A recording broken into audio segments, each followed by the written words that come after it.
The welcome party. The first mile was always a lie. It was a pleasant, forgiving lie, of course. A sun-dappled path wide enough to walk two abreast, the air smelling of damp earth and sweet pine. Birdsong. The genuine article, not the compressed digital kind you got on a meditation app, trilled from the canopy. It was a forest showing its best face, its welcome party. Leo knew it was a performance. He'd been on enough trails to know that the woods always showed you the door before they showed you the teeth. Remind me why we're doing this again. Maya asked, her voice already carrying a thin sheen of exertion. She was a city creature through and through, her natural habitat consisting of pavement and the warm glow of screens. Her brand-new hiking boots, still unscuffed, looked like they'd been photoshopped onto the path. "Because it's good for us," Leo said, adjusting the strap of his pack. He was a planner, the archivist. His phone was already out, not for service. There was none, but to document. A photo of a particularly gnarled hemlock root. A short video of a chipmunk chittering from a stump. Fresh air. Disconnecting. The profound, soul-cleansing beauty of nature, May. The profound, soul-cleansing blisters. You mean, she grumbled, but she was smiling. She always complained, but she always came. It was their dynamic. From behind them, a laugh echoed. "She's got a point, Leo. You sold this as a leisurely stroll, not a baton death march." Ben brought up the rear, his pace steady and unconcerned. Where Leo was all sharp angles and nervous energy, Ben was solid, an oak tree of a man. He was the group's anchor, the one who remembered the extra water filter and could actually read a topographic map. The itinerary said moderate, Leo defended, tapping his phone. "I sent it to you both. Twice. I delete emails with attachments that look like they were made in Excel 95, Ben said, catching up to them. I operate on faith. And the promise of beer at the campsite. See? Priorities, Maya said, pointing a thumb at Ben. A man who understands the important things. The three of them moved forward, the easy rhythm of long friendship settling over them. They'd known each other since college, a decade of shared history that had weathered jobs, relationships, and the general entropy of adult life. These quarterly trips were Leo's idea, a way to force a reset. No work emails, no social media, just the three of them and a few thousand acres of untouched wilderness. They'd chosen the Black Elk Range for its reputation, not for grandeur, but for silence. It was a forgotten spine of ancient mountains, too far from the major through-hikes to attract crowds, too rugged for casual tourists. The silence here wasn't just an absence of noise, it was a presence. It felt thick, textured, like something you could press your hand against. After another hour, the pleasant lie of the trail began to erode. The path narrowed, shouldered by thickets of bramble that snagged at their sleeves. The gentle incline became a steady, calf-burning climb. The conversation dwindled to the essentials. "Water break," Maya announced, shrugging off a pack with a groan of relief. They found a cluster of sun-warmed boulders beside the trail and sat, passing a water bottle between them. The forest canopy was thicker here, the light failing to a muted, greenish gloom. The birdsong had changed, too. The cheerful morning tunes were gone, replaced by the sparse, echoing calls of birds they couldn't see. "Okay," Maya said, digging into her pack side pocket. "Enough with a profound silence. I need a distraction from the sound of my own lungs screaming." She pulled out a small, bright orange Bluetooth speaker. "I downloaded a bunch of podcasts. Who wants to listen to a deep dive on the geopolitical implications of—" "Absolutely not," Leo and Ben said in unison. "What? It's fascinating." "May, the whole point is to get away from that stuff," Leo said. "We're here to listen to the woods, to be present." "The woods are currently telling me my feet hurt and I'm hungry," she retorted. "I need a second opinion." She scrolled through her phone. "Ooh, here we go. Something thematic." Ben raised an eyebrow. "Is it the history of date?" "Better." A mischievous grin spread across her face. "It's called Campfire Terrors. This episode is 6 true, scary, deep wood stories to listen to while hiking." "Perfect, right?" Leo sighed. "That's the opposite of what we're going for. We're trying to not be creeped out in the middle of nowhere. Exactly. It's meta. It's ironic. We lean into the spookiness so it loses its power. Exposure therapy. She didn't wait for further approval. She hit play and set the speaker on the rock between them. A voice crackled to life, unnervingly clear in the dense air. It was a rich, baritone voice, the kind perfected in soundproof studios, but it had a practiced, gravelly edge meant to sound like it was being told over crackling fire. "You're out there, aren't you?" The voice began, a knowing whisper. "The trees are closing in. The light's getting low. You can feel the immensity of it all, the age of these mountains. They were old before the first human foot ever touched this soil. They have secrets. And tonight, you're going to hear 6 of them. These are first-hand accounts. These are true stories. So strap on your pack, check your battery, and let's take a walk into the darkness. This is the hiker's lament." A subtle, atmospheric soundtrack swelled, just the faintest drone of a cello note and the sound of wind through pines. "Oh, this is quality," Maya said, nodding appreciatively. "It's ridiculously overproduced," Leo muttered, but he didn't tell her to turn it off. The voice was compelling, a professional storyteller weaving a spell. The first story was classic stuff. A solo hiker, a woman, heard her name called from the woods in a voice identical to her brother's. Only her brother was 3,000 miles away. The podcast sound design was impeccable. The crunch of her footsteps. The sudden, eerie silence when the bird stopped singing. The whisper of her name, Sarah, that seemed to come from right behind the listener's left ear. Maya jumped, and Leo felt an involuntary prickle on his own neck. "Okay, that was good," Ben admitted, a smirk on his face. "But come on. Voice mimicry? Probably just a bird. A corvid of some kind. They are clever." The second story was darker. A man camping with his dog woke to find a perfect circle of mushrooms, a fairy ring, glowing faintly around his tent. His dog was gone. He found it an hour later, standing perfectly still at the edge of a ravine, staring into the darkness and whining. The dog never quite recovered. The story went, always jumping at shadows, its personality hollowed out. "See, that's just irresponsible," Leo said, his planner's mind kicking in. "Glowing fungi? That's bioluminescence. It's a natural phenomenon. And losing a dog is tragic, but it's not supernatural. This is just fear-mongering." "You're no fun," Maya said. "Just enjoy the spooky story." They shouldered their packs and continued hiking, the podcast now their auditory companion. The path grew steeper, switchbacking up the mountainside. The stories continued, each one a little stranger, a little more unsettling than the last. The third story described a hiker who found a trail of children's toys, a dirty teddy bear, a single red mitten, a tiny, rusted truck, leading off the main path and into a thicket of thorns. The narrator's voice dropped to a conspiratorial hush. He followed them. He whispered, said he felt compelled, like a string was tied to his chest, pulling him. He found a small clearing, and in the center was a chair, an old, wooden rocking chair, like something from a grandmother's porch. And it was rocking, back and forth, on its own. As the story reached its climax, Maya suddenly stopped walking. "Whoa! What?" Leo asked, turning around. She was staring off the trail, her face pale. She pointed a trembling finger. "Look!" Tucked between the roots of a massive, lightning-blasted oak, half hidden by ferns, was a small, grimy teddy bear. One of its button eyes was missing, and its fur was matted with dirt and rain. It lay on its side, as if it had been tossed there. A perfect, cold silence fell over the three of them. The only sound was the podcast narrator's voice, now talking about the fourth story. Ben was the first to break the spell. He let out a short, sharp laugh. "No way. No fucking way. That's a coincidence. Some kid dropped it. Out here." Leo's voice was tighter than he intended. "We're a mile from any trailhead. What kind of family hike ends up here?"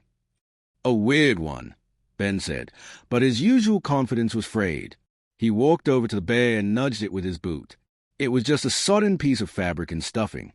"See? Nothing magical about it. It's trash. Litter. Annoying, but not a portent of doom." Maya hadn't moved. Her eyes were wide. But the story, he said, a story written by some guy in a studio in L.A., Leo said, forcing authority into his voice. He reached over and paused the podcast. The sudden silence was deafening. It's a story, May. This is just a crazy, freaky coincidence. That's all. He believed it. He had to believe it. The alternative was a cognitive door he did not want to open. They kept walking, but the mood had shifted. The easy camaraderie was gone, replaced by a watchful tension. The forest no longer felt like a peaceful retreat. The trees seemed to press closer, their branches like skeletal fingers. Every rustle in the undergrowth made them jump. The sound of a woodpecker hammering a trunk miles away sounded like a desperate, coded signal. Leo found himself constantly scanning the woods, his eyes searching for anomalies. A red mitten, a rusted truck, a chair. He told himself he was being absurd, but the image was seared into his brain. They reached the campsite as the sun was dipping below the ridge, painting the sky in streaks of violet and orange. It was a beautiful spot, a flat shelf of land overlooking a deep valley, with a clear, fast-moving stream nearby. They set up their tents in a practiced, silent routine. The usual jokes and chatter were absent, replaced by the rustle of nylon and the thud of tent stakes being driven into the hard earth. As Ben fired up the portable stove to boil water for dinner, Maya spoke up, her voice small. Maybe we shouldn't listen to the rest of that. At least not out here. Now you're being sensible, Leo said, relieved.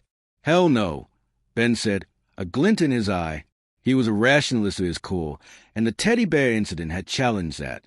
He needed to conquer it. That's exactly what we're going to do. We're going to listen to the last 3 stories. We're going to prove how ridiculous they are. We're not going to let some podcast spook us out of a good trip. Ben, Maya started. It's the only way, he insisted. Otherwise, you're going to be jumping at every shadow for the next 2 days. We face it head on. We listen. We laugh. We move on. Leo was torn. His every instinct screamed against it. But Ben had a point. Giving in to the fear gave it power. Acknowledging the absurdity might diffuse it. Reluctantly, they agreed. After a dinner of rehydrated chili that nobody really tasted, they sat around a small lead lantern, its electric glow a tiny island in a sea of immense darkness. The temperature had plummeted.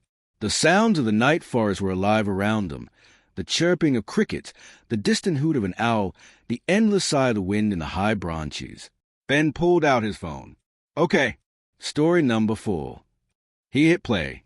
The narrator's voice returned, softer now, more intimate, as if he was sitting right there with him in the dark. This one comes from a park ranger, he began. A 20-year veteran. He said he'd seen it all.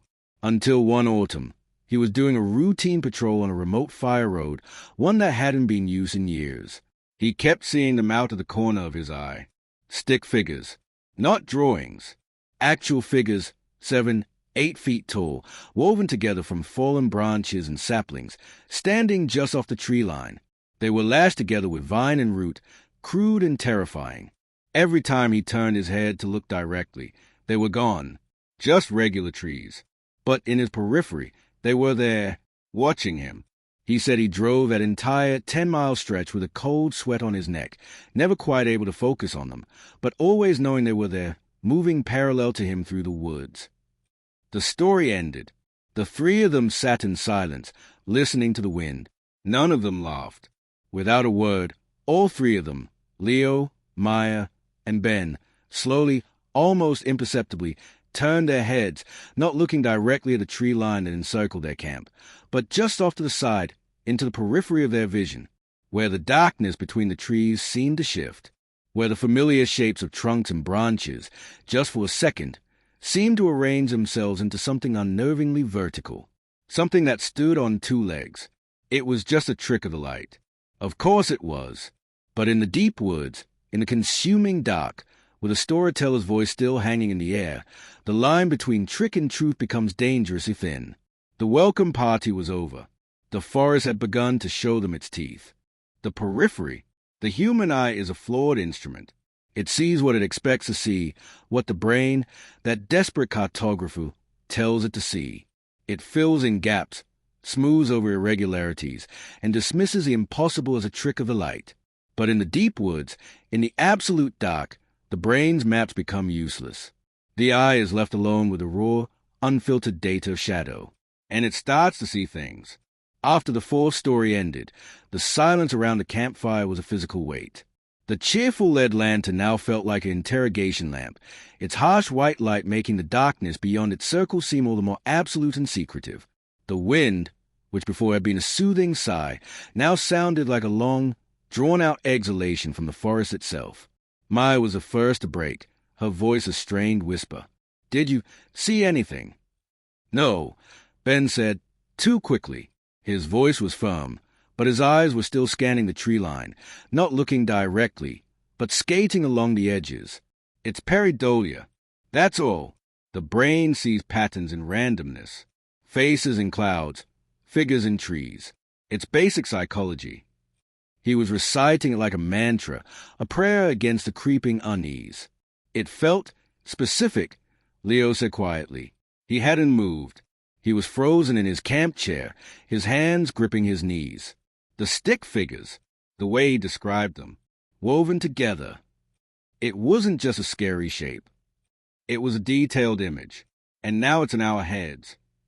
"Exactly," Ben said, seizing on the point. "It's in our heads." He put it there. That's what a good story does. It's a mental virus. We're experiencing a shared suggestion. It's fascinating, really. But he didn't sound fascinated. He sounded like he was trying to convince himself. "I don't want to be fascinated," Maya said, pulling her knees to her chest. "I want to go to bed." "We have to finish it," Ben insisted, though the conviction had bled from his voice. "We can't stop now. We're letting him win." "There's no winning. Ben!" Maya's voice cracked. "It's a podcast, not a competition." "He's right," Leo said, surprising himself. The rational part of his brain, the part that planned itineraries and packed extra batteries, was screaming to stop. But a deeper, more primal curiosity had been hooked. The coincidence of the teddy bear had been a pebble dropped in the still pond of his reality. The stick figures were the first ripple. He needed to see how far they would go. "We have to hear the rest. We need to know what we're supposedly up against. Knowledge is a weapon." Maya stared at him as if he'd grown a second head. "You're serious?" "We listen. We debunk. We sleep," Leo said, the plan forming as he spoke. "Otherwise, we'll just lie in our tents all night imagining things that are worse than whatever's on that recording." Ben nodded, a look of grim solidarity passing between them. Maya looked betrayed, but she hugged her knees tighter and said nothing, which was assent. Ben took a deep breath and pressed play. The narrator's voice, that smooth, sinister baritone, slithered back into their little circle of light. "Story 5, he began, and his tone was different now. Less like a showman, more like a confessor. This one is harder to tell. It came from a search and rescue volunteer. He was part of a team looking for a missing teenager. They'd been out for 3 days, and the weather was turning. He got separated from his group just for a few minutes, he thought. But the woods, they fold in on themselves sometimes. He found himself in a part of the forest that felt wrong. The sound was wrong. It was too quiet, but also too loud. He could hear his own heartbeat in his ears, a frantic drumming, but also a buzzing, a low, industrial hum, like a generator running deep underground. And then he saw the wires. Leo felt a cold knot tighten in his stomach. They were strung between the trees. The narrator continued, his voice dropping to a horrified whisper. "Not like power lines. Messy, chaotic, like a spider's web made of black, coated copper. They sagged between branches, coiled around trunks, dipped into the leaf litter. And they were new, shiny. He followed one, and it led him to a device, nailed to a tree, a box about the size of a car battery, made of brushed aluminum. It had no markings, just a single, small, dark glass eye on the front. And from it, more wires snaked out, connecting to other trees, disappearing into the darkness. He said the hum was coming from the box. And as he stood there, the dark glass eye seemed to focus on him. He felt a pressure, a static charge in the air that made the hair on his arm stand up. He ran. He never found the teenager. And when he tried to lead a team back to that spot days later, they found nothing. No wires. No box. Just trees. The story ended. The fifth story. For a long moment, nobody spoke. The only sound was the buzzing of the lead lantern. Then Maya let out a small, broken sound. A half-laugh, half-sob. Wires. Of course. Wires. Because why not? She was rocking slightly, her eyes wide and unfocused. The rational world was peeling away from her, and she was dangling over the edge. Okay, Ben said, his voice hollow. Okay, that's a new one. Alien conspiracy stuff. Totally different genre. See? It's all over the place. It's not consistent. It's just throwing everything at the wall to see what sticks. He was trying to apply logic to a narrative designed to bypass it completely. Leo didn't hear him. He was staring into the darkness beyond their camp, his mind racing, connecting dots he desperately wished were not there. The podcast, the stories, the specific, visceral details. The teddy bear. It wasn't random. It felt like a sequence, a progression. The first stories were psychological, playing on loneliness and fear. The later ones introduced physical, tangible elements, stick figures, wires and boxes. He stood up abruptly, the legs of his camp chair scraping against stone. Where are you going?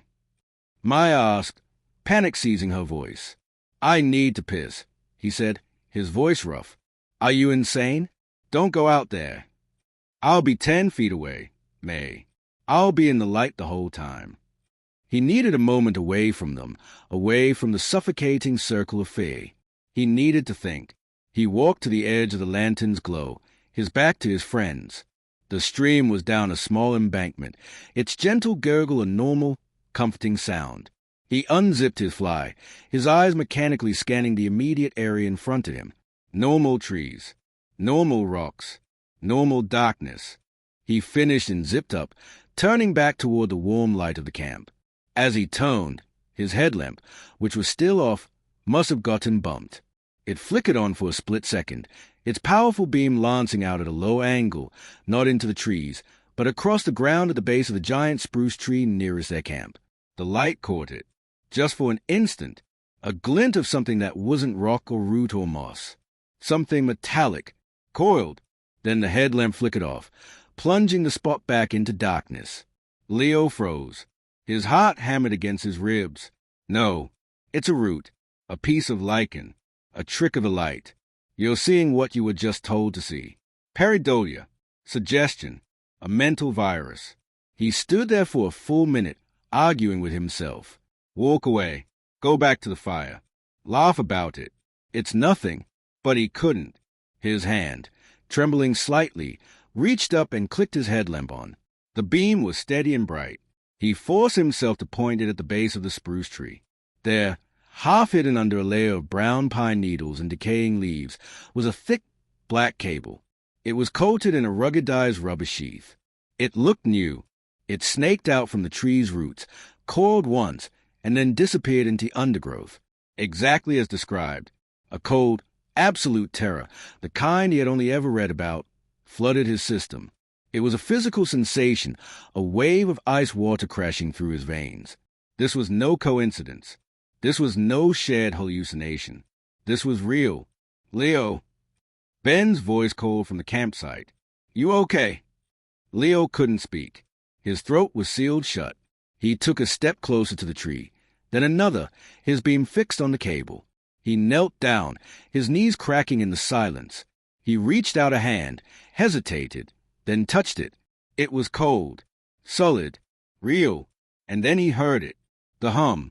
It was so low it was almost a vibration more than a sound, a resonance felt in the teeth and the bones of the inner ear. It was coming from the cable, or from the tree, or from the ground itself. It was the same industrial, electrical hum from the story, the generator running deep underground. Leo. Ben's voice was sharper now, edged with concern. Leo stumbled back, scrambling away from the tree, his breath coming in ragged gasps. He turned and practically ran back to the lantern's light, his face ashen. What? What is it? Maya was on her feet now, her own terror reflected and amplified by his. There's a cable, he choked out, pointing a shaking finger toward the spruce. A black cable, by the tree, and a hum. Ben's face went from concern to stern. Okay, stop. Leo, listen to me. You're freaking out. You're having a panic attack. It's a podcast. It got in your head. It's not in my head. Leo shouted, the sound unnaturally loud in the silent forest. Go look. It's right there. Go and fucking look at it. Ben held his hands up, a placating gesture. All right. I'll look. You stay here with Maya. Ben, ever the anchor, marched purposefully toward the tree, pulling out his own high-lumen flashlight. He shone it at the base of the spruce. Leo and Maya watched, holding their breath. Ben leaned down, peering at the spot. He was down there for a long time. Too long. When he straightened up, his posture was different.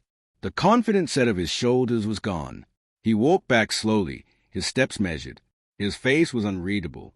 Well, Maya demanded, her voice trembling. Ben didn't look at her. He looked at Leo. It's an old root, he said, his voice flat. A weathered, dark root. It looks a bit like a cable, I guess, if you're looking for it. And the hum. Leo, that's a stream. The sound of the water over the rocks changes when the wind blows a certain way. It's an auditory illusion. Leo stared at him, disbelief warring with a dawning, horrifying understanding. Ben had seen it. He knew. Leo had seen the momentary flicker of shock on Ben's face before he'd schooled it into neutrality. Ben had seen the cable, heard the hum, and he was lying. He was choosing the lie, because the truth was too world-shattering to acknowledge. The anchor was refusing to hold. You're lying, Leo whispered.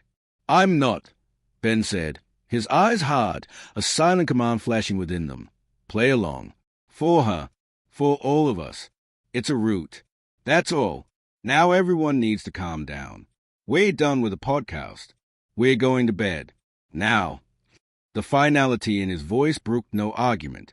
He walked over to the speaker and, without ceremony, picked up Maya's phone and deleted the audio file. No more stories. The act was so decisive, so final, that it momentarily stunned both Leo and Maya into compliance. The spell was broken, not by disbelief, but by a false, collective agreement to pretend. They moved like automatons, brushing teeth with stream water, securing the bear bag on a high branch away from camp. The normalcy of the routine was a fragile shield. Nobody spoke. The silence was thick with things unsaid, with terror denied. Leo crawled into his tent, zipped the door shut, and lay in the absolute blackness of his sleeping bag, listening. The wind, the stream, the frantic pounding of his own heart. And underneath it all, if he strained his ears, if he really listened past the denial and the fear, he could still hear it. The low, pervasive, industrial hum. It was coming from everywhere, and it was getting louder. He must have drifted off, because the sound jolted him awake. It wasn't the hum. It was a new sound, a crisp, crinkling, tearing sound, right outside his tent. He lay perfectly still, every muscle tensed. He held his breath. Crinkle, tear, scrunch. It was a sound of someone or something walking slowly, deliberately, through the dry leaf litter around the campsite. But the steps were all wrong. They weren't the soft, careful footfalls of an animal. They were clumsy, heavy, dragging, like something that didn't know how to walk, like something made of sticks and wire, learning how to move. The steps circled his tent once, then twice. Leo squeezed his eyes shut, praying for it to be a dream, a nightmare fueled by the stories.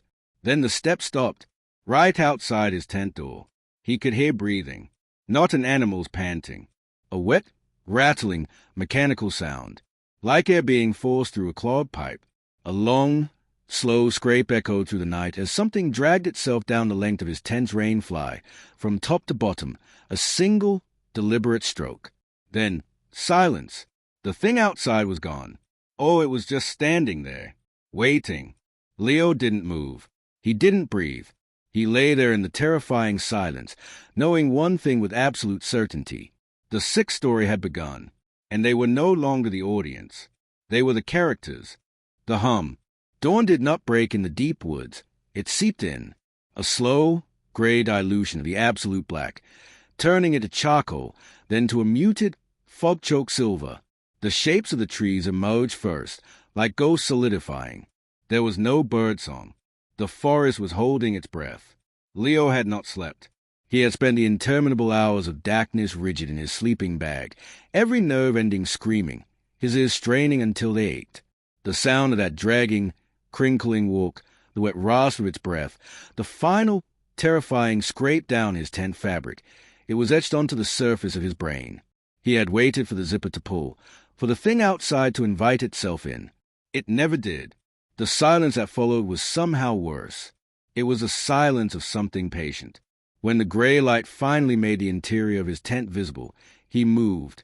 His actions were jerky, robotic. He unzipped his door, the sound obscenely loud in the stillness, and crawled out into the cold, damp air. The campsite was exactly as they'd left it. The cold ashes of their fire pit. Ben's and Maya's tents, still closed. The world looked normal, sane. His eyes went immediately to the ground around his tent. The leaf litter was disturbed, not by the neat, patterned prints of hiking boots, but by a chaotic, sweeping trail, as if a large, clumsy bundle of branches had been dragged through the area. And there, on the taut nylon of his rain fly, was a long, muddy smear, streaked from top to bottom. It was real. It had been real. A sob caught in his throat, part terror, part relief that he wasn't going insane. He stumbled over to Ben's tent and started pounding on the fly. Ben, get up, now. A grunt, then a sleepy mumble. Leo, what the hell, man? It's barely light. Get up. Leo's voice was a brittle Y on the verge of snapping. The zipper rasped open, and Ben's face appeared, puffy with sleep, his hair a mess. Annoyance was etched into his features, but it faded the moment he saw Leo's face. What happened? It was he, Leo whispered, his words tumbling out in a frantic rush. Last night, after the podcast, something was walking around my tent. It touched it. Look. He pointed a trembling finger at the muddy smear. Ben crawled out, pulling on his jacket. He looked at the smear, then at the disturbed leaves. His jaw tightened. He walked over to the spot, knelt down, and examined the ground. He was silent for a long time. Animal, he said finally, but the word had no weight. It was hollow. A bear, maybe. They get curious. Rub against things. A bear doesn't sound like that, Leo hissed, trying to keep his voice down so Maya wouldn't hear. It didn't walk like that. And what about the cable? Ben? The one you said was a root. Ben stood up and faced him. His eyes were hard. It was a root, Leo, and this was an animal. That's a story. We are sticking to that story. He jerked his head toward Maya's tent. We are packing up. We are hiking out. Today. Right now. We are getting the hell out of these woods, and we are never coming back. And we are going to do it calmly and quietly without freaking the hell out. Do you understand me? He was terrified. Leo could see it now, shining in the depths of his eyes. Ben had seen the cable. He'd heard the hum. He was just a better liar. He was building a bulwark of denial because it was the only thing keeping them from total panic. Leo understood the logic. It was the same logic that made you not scream on a crashing plane. A futile, human attempt to control the uncontrollable. He nodded, his body trembling with suppressed adrenaline. Okay. We hike out. They woke Maya. She took one look at their grim, pale faces and the forced calm in their movements and knew immediately. She didn't ask questions. She just started packing her tent with a frantic, silent efficiency. The cheerful city girl was gone, replaced by a raw, primal creature focused solely on survival. They broke camp in record time, their movements synchronized in a shared, desperate purpose. They didn't make coffee. They didn't eat breakfast. They just stuffed their gear into their packs, shouldered them, and turned to face the trail back. The forest had changed. Overnight, it had become an alien landscape. The fog clung to the trees in tattered gray shrouds, limiting visibility to just a few dozen feet. The path ahead vanished into a wall of white. The familiar was gone, replaced by a labyrinth of gloom. They started walking. The usual hiking order was abandoned. Ben took the lead, his map clutched in his hand, his head on a swivel. Leo took the rear, constantly looking behind them. Maya was placed in the middle, like precious cargo. For the first hour, nothing happened. There was only the sound of their own footsteps, their own labored breathing, and the oppressive, muffling silence of the fog. The trail was there, clear beneath their feet. It was the only thing that felt solid, the only tether back to the world they knew. Then Leo heard it again. The hum. It was faint at first, a vibration at the very edge of hearing, felt more in his molars than in his ears. He glanced at Maya's back, then at Ben's. They gave no sign of hearing it. They just marched on, their postures rigid. But it was there, and it was getting clearer. A low, resonant drone, like a high-voltage power line. It seemed to come from everywhere and nowhere at once, from the trees, from the rocks, from the ground under his feet. He saw the first one 10 minutes later. They were crossing a rocky outcrop, the fog thinning for a moment. Leo, checking their six, saw it, a flash of unnatural color in a sea of green and gray. He stopped, squinting back the way they'd come. Tied to the branch of a young fir tree, fluttering slightly in the faint breeze, was a short length of yellow plastic caution tape, the kind used to mark construction sites or hazard areas. His blood ran cold. It was new, bright, deliberate. Ben, he called out, his voice tight. Ben stopped and turned, impatience on his face. What? Leo pointed. Look. Ben followed his gaze. His face went slack for a fraction of a second before the mass of denial slammed back down. Trail markers, he said, his voice too loud. The Park Service must be doing blight control in the area, marking trees for removal. Come on, keep moving. It was a pathetic explanation. They were miles from any service road, but it was an explanation. They clung to it and kept walking.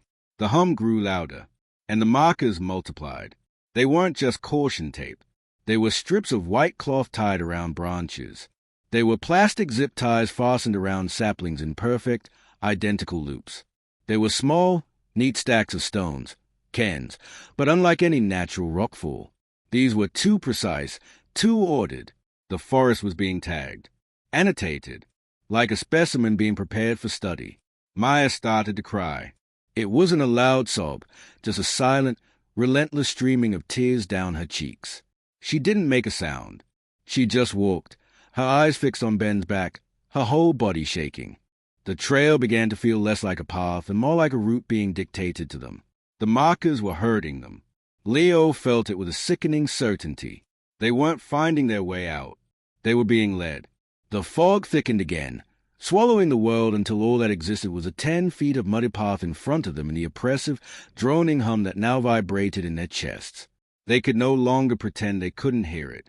They walked in a bubble of horrific sound. Ben stopped so abruptly that Maya almost walked into him. What is it?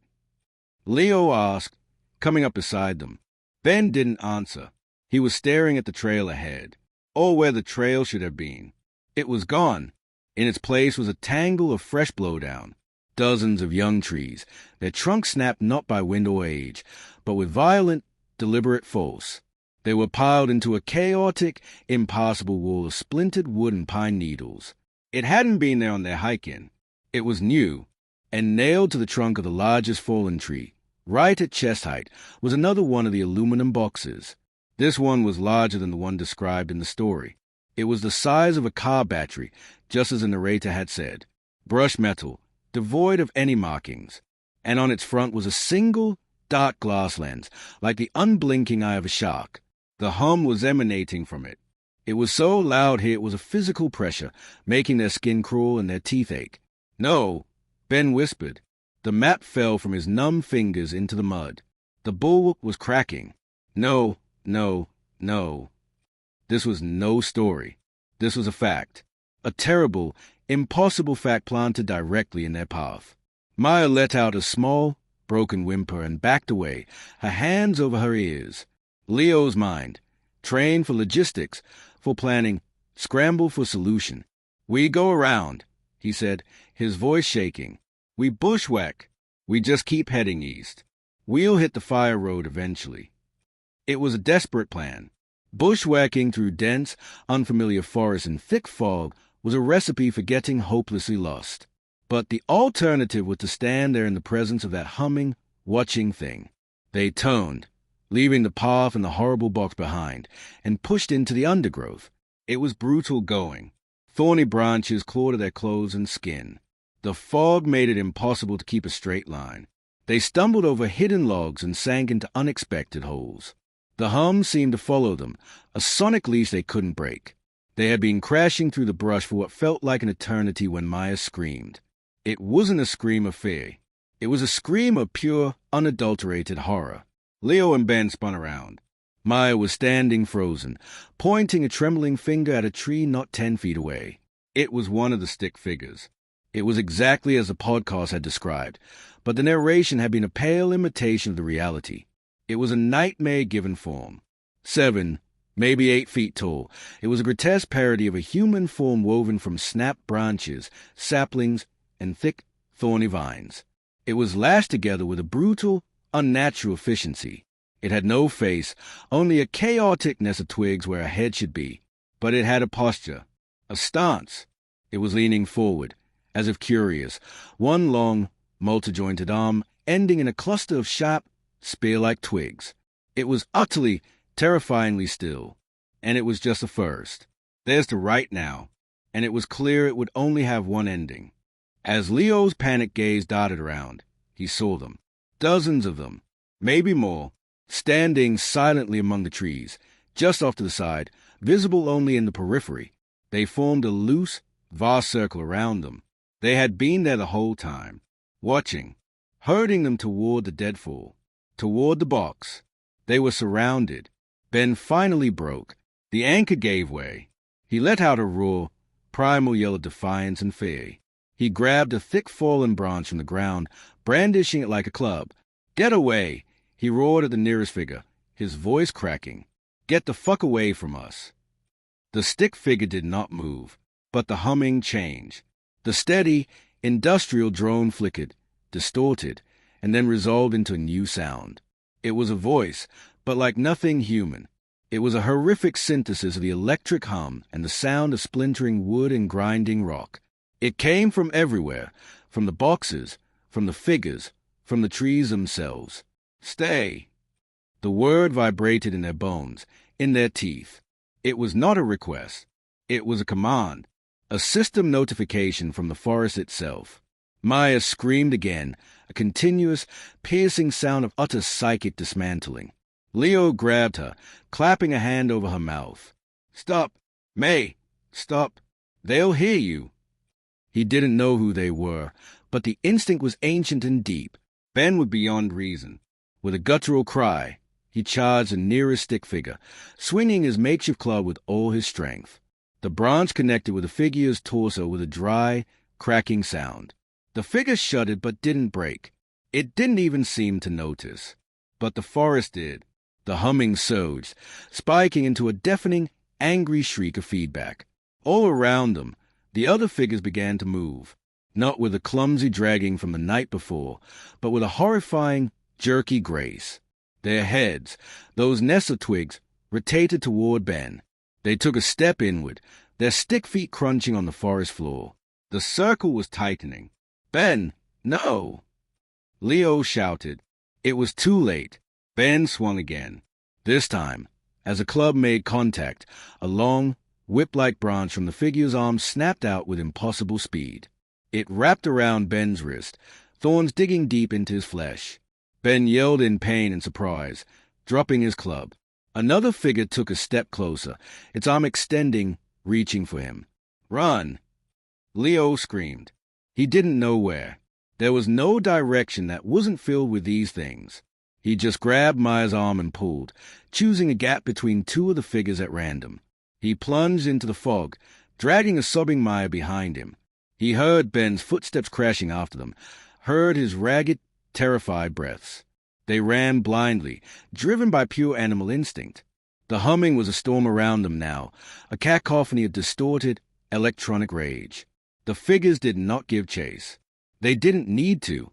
They just turned their featureless heads and watched their prey flee deeper into the trap.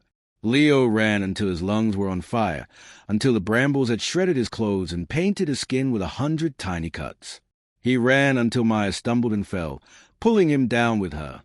They landed in a heap on the damp ground, gasping for air. The fog was thinner here. They were in another small clearing. Ben crashed into the clearing after them, clutching his bleeding wrist. His eyes were wild, his face a mask of terror and pain. What were those things? He panted, his voice hoarse. What the fuck were they? Leo couldn't answer. He was staring past Ben, at the center of the clearing. There was no aluminum box here. There was a chair, an old, wooden rocking chair.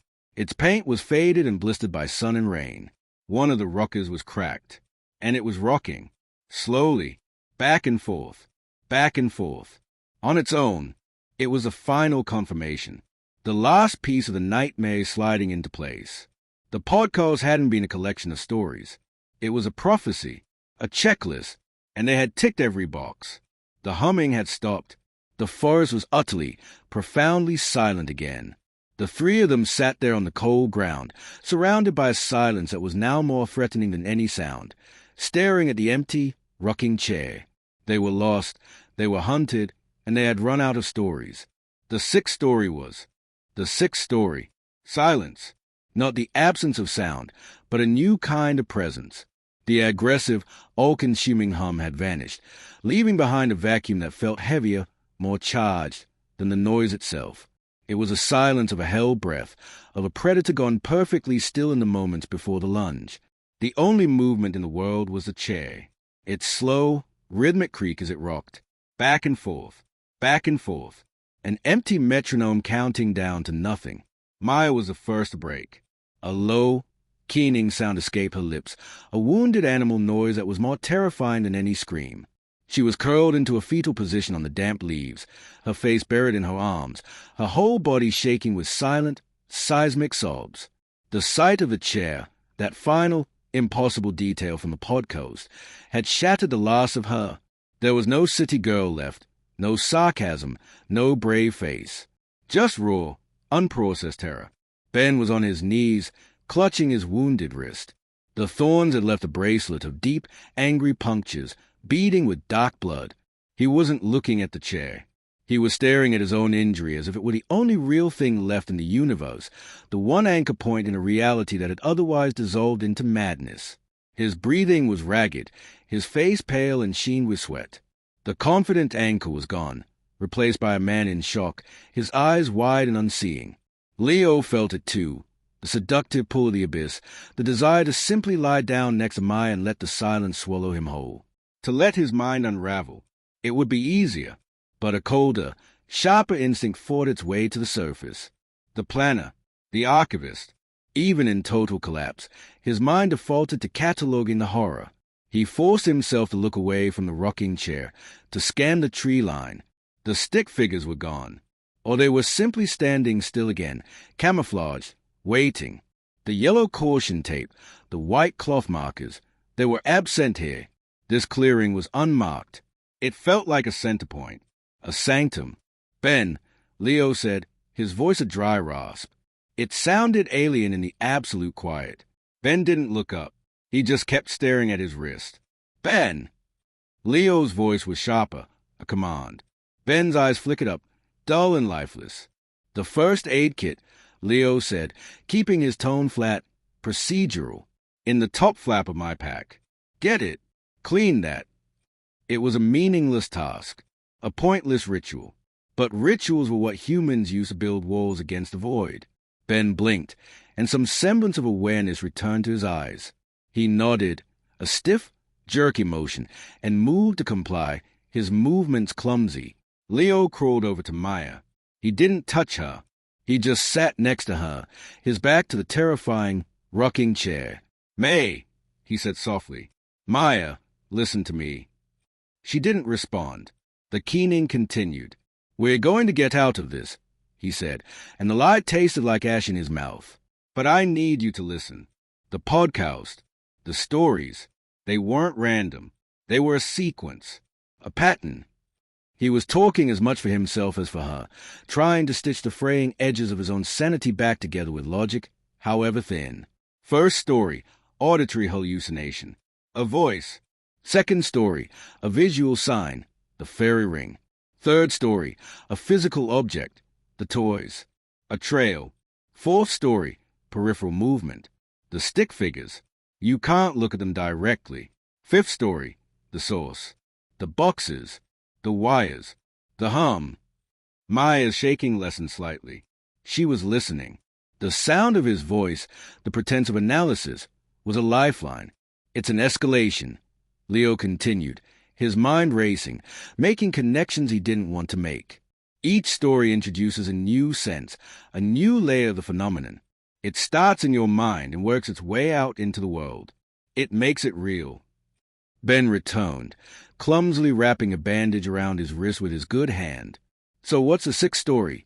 He asked, his voice hollow. The one he never got to?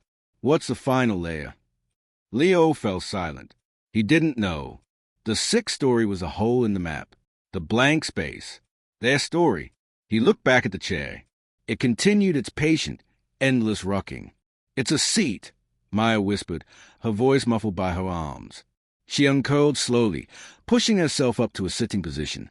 Her face was blotchy and tear-streaked, but her eyes held a new, terrifying clarity. She was staring past Leo, at the chair.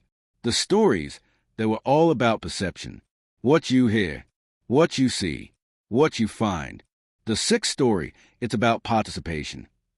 The word hung in the air, cold and final. Participation. The chair rocked, as if an invitation. No, Ben said, shaking his head violently. No, we're not playing its game. We're not following its rules. We walk. Right now, we pick a direction and we walk until we drop. And if it's hurting us again? Leo asked quietly, if the sticks come back? If the hum comes back and this time it doesn't stop? What's the escalation from that? Ben, what's worse than that? The question had no answer. The three of them sat in the clearing, trapped in a horrific stalemate. The silence stretched, becoming a tangible force. The light began to fade. The gray fog was leaching away the afternoon, pulling a blanket of premature dusk over the woods. They had no tents, no food, no plan, and the temperature was dropping fast. An hour passed, maybe two. Time had become elastic, meaningless. The cold seeped into their bones. Maya's teeth began to chatter. Ben's shock was wearing off, replaced by a grim, shivering desperation. Leo's mind, exhausted from its frantic circling, was starting to shut down. It was a sound that broke the stalemate. Not the hum, not the wind. A voice. It was faint, distorted, as if coming from a great distance through a poor connection. But it was unmistakable. Hello? Is anyone out there? Please. I'm lost. I think my leg is broken. It was a woman's voice. Young, frightened, human. All three of them jerked upright, their heads snapping toward the sound. It was coming from the far side of the clearing, from the deepening shadows beneath the trees. Hope, treacherous and wild, flared in Leo's chest. Another hiker. Someone else. They weren't alone. Hello, he called out, his voice cracking from disuse. We're here. We're in the clearing. Oh, thank God, the voice replied, laced with pain and relief. I can't move. Can you help me? Please. Ben was already on his feet, the instinct to help overriding his fear. Stay there. We're coming. Can you shine a light? A phone. My phone's dead. Everything's dead. It's so cold. Leo's rational mind, the part that was still clinging to a cliff edge by its fingernails, screamed a warning. A woman, alone, with a broken leg, in the exact same patch of cursed woods. It was too perfect. It was the oldest trick in the book, but it was also the only hope they had encountered in what felt like a lifetime.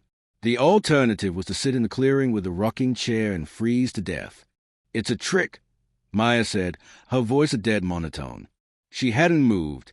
She was still staring at the chair. It's a first story. The voice. It could be real, Ben insisted, his face alive with a desperate need for it to be true. It could be another hiker. We can't just leave her. Please, it's getting dark. I hear things out here. The voice called again, a sob catching in its words. That decided it. Ben started moving toward the sound, pulling his flashlight from his pocket. We're coming. Keep talking. Leo looked at Maya. She shook her head slowly, a look of profound resignation on her face. She wasn't going. Leo made a split-second decision. He couldn't let Ben go alone. Stay here, he told Maya. We'll be right back. He followed Ben, his own flashlight beam cutting a wobbly path through the gathering dark. The voice continued to guide them, calling out every few seconds, pulling them deeper into the trees, away from the clearing. We're close. Ben called out. I can almost hear you. I'm here, just through these trees. They pushed through a final thicket of fir saplings and emerged into another, smaller clearing. It was empty. The voice stopped. Hello. Ben called, his beam sweeping frantically across the ground. Where are you? Silence. Leo's heart plummeted. It was a trick. He knew it. He felt the trap snap shut. And then he saw it. In the very center of the small clearing, lying on its side on the moss, was a small, black, handheld device.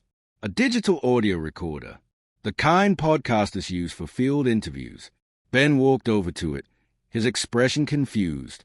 He bent down and picked it up. It was cheap plastic. There was a single button on it. A play button.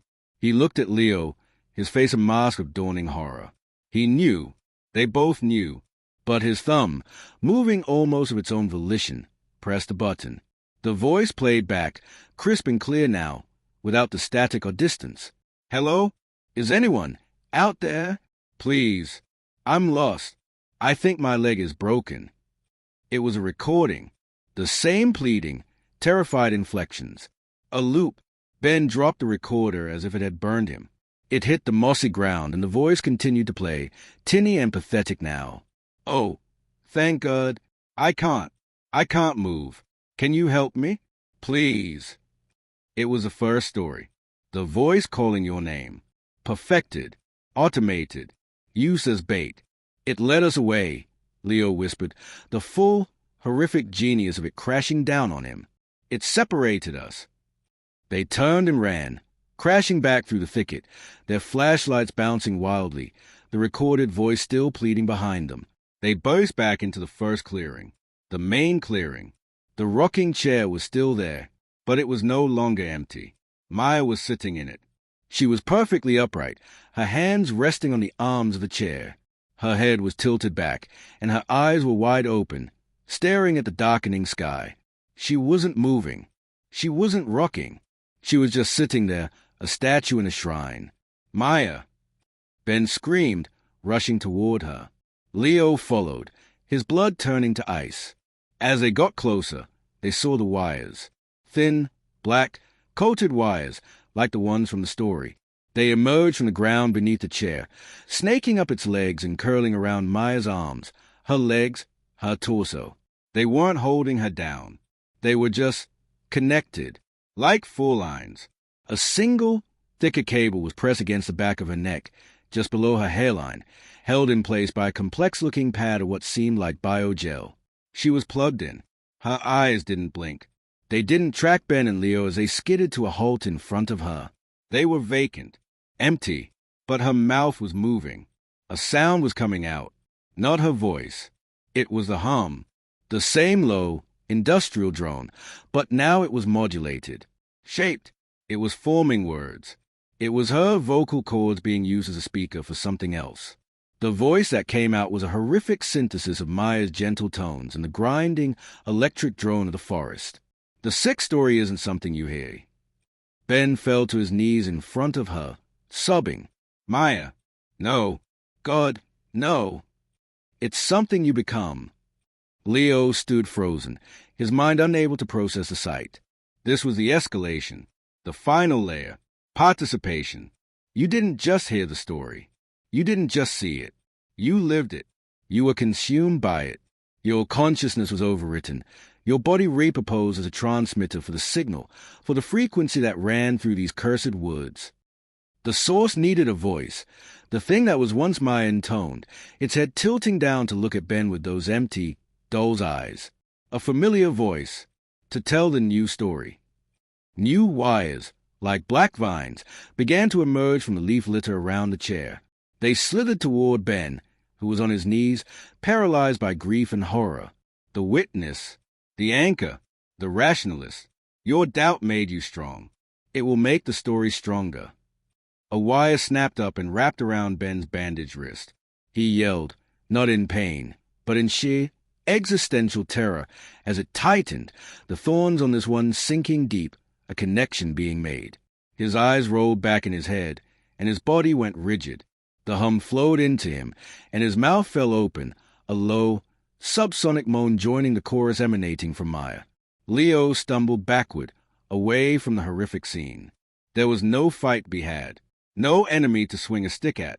This was a process, an assimilation. He turned to run, to flee into the endless, waiting dark. He took 2 steps before he felt it. A wire, cold and slick, wrapped around his ankle, yanking his foot out from under him. He crashed face first into the damp earth. He kicked and thrashed, but more wires came, coiling around his legs, his arms, pulling him backward, dragging him toward the chair. He was the archivist, the planner, the one who documented, the one who connected the dots. The chronicler, the unified voice of Ben and Maya hummed, a sound of horrific harmony. You will remember. You will structure the narrative. You will make the pattern clear for the next ones. He was dragged in front of the chair. He saw Ben and Maya, their bodies humming with awful power, their eyes seeing worlds he could not imagine. The wires lifted him, turning him onto his back, forcing him to look up at the dark canopy of trees. He saw them then, not with his eyes, but in his mind. The pattern wasn't just in the stories. It was in the trees themselves. The root systems, vast and ancient, weren't just wood and fiber. They were circuitry, a biological network millions of years old, conducting a signal that wasn't from this world, a frequency that had slept beneath the mountains since before humans walked upright. The boxes, the wires, the figures, they weren't the source. They were recent additions, symptoms, tools, like a body producing antibodies to fight an infection. The forest was trying to interface with a new, invasive species.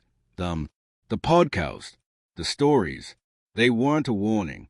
They were a user manual, a set of instructions for the forest on how to process human consciousness, how to break it down into its component parts, memory, emotion, reason, and absorb it. A final wire, tipped not with a thorn but with a cold, smooth, glass lens, descended toward Leo's face. He tried to turn his head, but more wires held him fast. The next group is on the trail. The voices hummed above him. They just press play. The lens pressed against his temple. There was no pain. There was a sudden, overwhelming rush of static. And then, clarity. He understood everything. The entire, awful, beautiful pattern. The 6th story. His story. The wire connected. The world dissolved into light and sound and meaning. Leo's last human thought was not of fear, but of perverse, horrific awe. And then he was gone. His body went still. The 3 of them sat there in the clearing, under the stars.